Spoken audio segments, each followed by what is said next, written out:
So మార్గదర్శి chit funds దీని గురించి చాలాసార్లు కూడా మనం డిస్కషన్ చేసాం. అయితే రీసెంట్గా ఈ మార్గదర్శి గురించి ఒక ట్విస్ట్ అయితే వచ్చింది. హైకోర్టులో పిటిషన్ వేశారని చెప్పేసి ఒక వార్త వెలుగులోకి వచ్చింది. ఆ పూర్తి వివరాలన్నీ కూడా. యాక్చువల్గా ఇది మార్గదర్శి చిట్ ఫండ్స్ గురించి కాదు.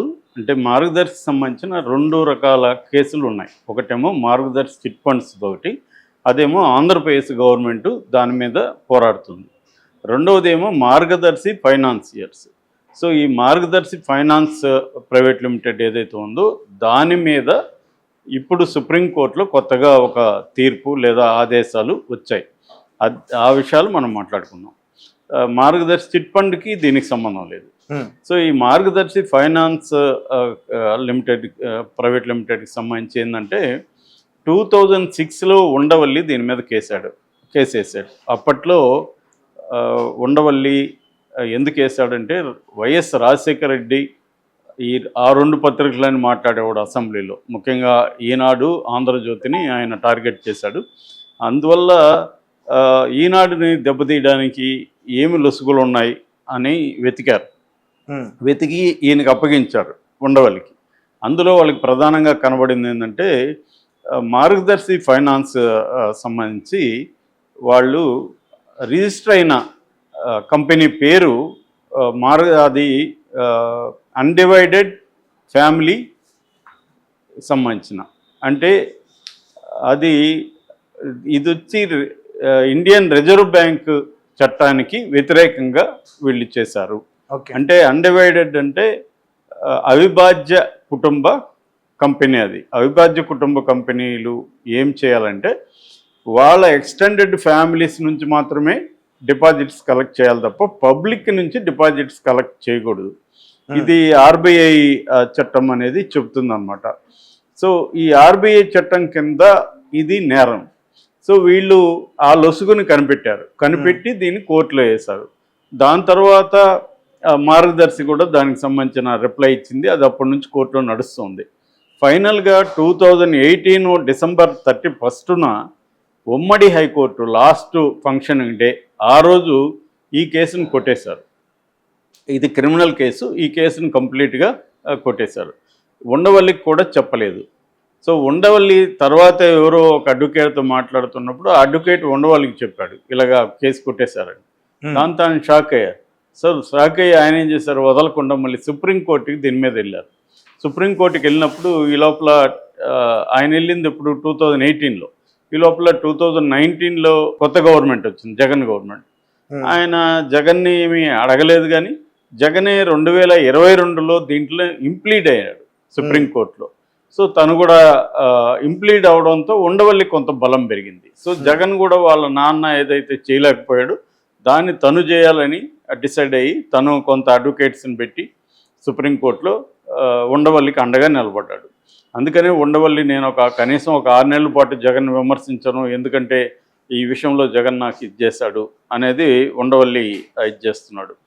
సో ఈ ఆర్బీఐ చట్టం కింద 1934 ఆర్బీఐ యాక్ట్ అంటారు దీన్ని, reserve bank of India act. అందులో సెక్షన్ 45S కింద ఈ అవిభాజ్య కుటుంబ సంస్థ ఏదైతే ఉందో ఇది చేయకూడదు. 2600 కోట్ల డిపాజిట్స్ని ఇది కలెక్ట్ చేసింది అని మొత్తం డిపాజిట్ల వివరాల్ని సుప్రీంకోర్టు అడిగింది గతంలో. అవన్నీ కూడా మార్గదర్శి ప్రొవైడ్ చేసింది.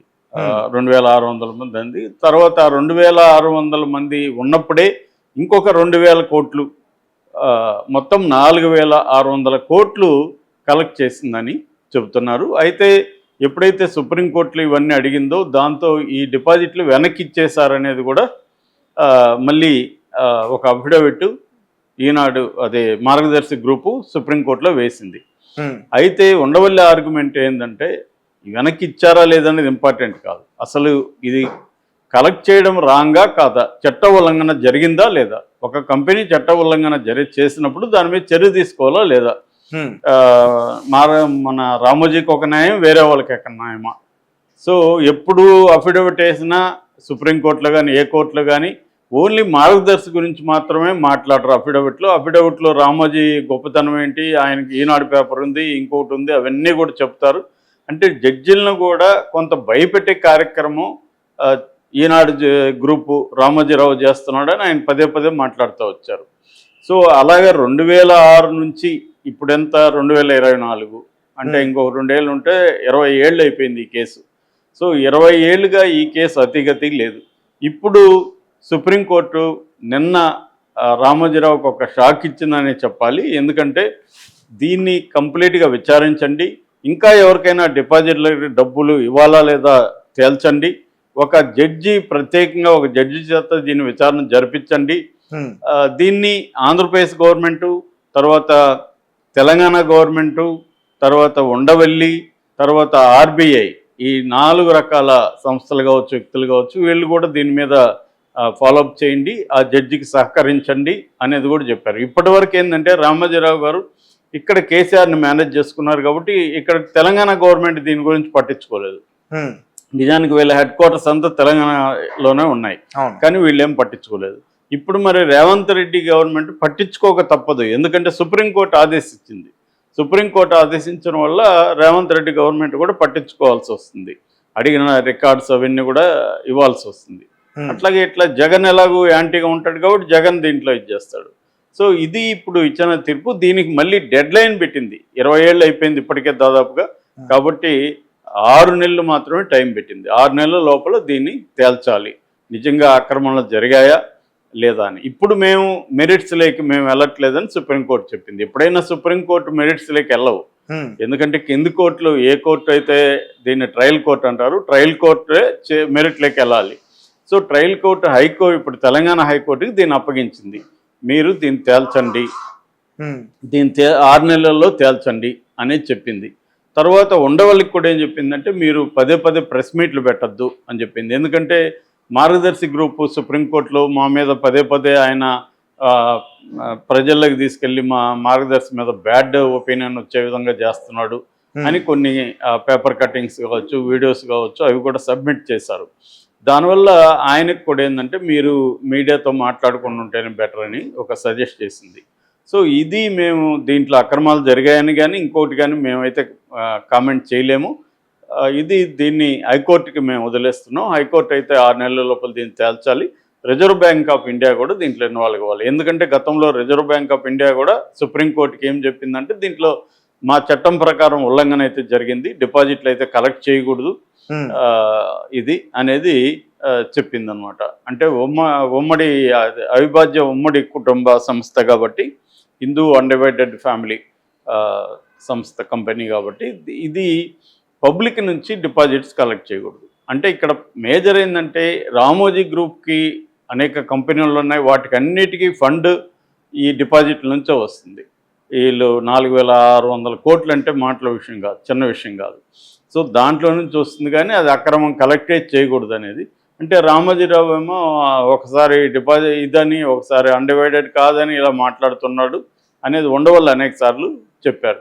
సో ఉండవల్లి ఇదేంటంటే నాకు రామోజీరావు పెద్దోడా చిన్నోడా నాకు సంబంధం లేదు, నాకు ఆయనతేమీ వ్యక్తిగత వైరం లేదు, నేను అనేది ఏమంటే ఒక సామాన్యుడికి అన్యాయం, సామాన్యుడు తప్పు చేస్తే శిక్షించడానికి అనేక వ్యవస్థలు ఉన్నాయి, ఒక రామోజీరావు తప్పు చేస్తే ఎందుకు రామోజీరావుకి శిక్ష పడట్లేదు, శిక్షించట్లేదు అనేది నా పాయింట్.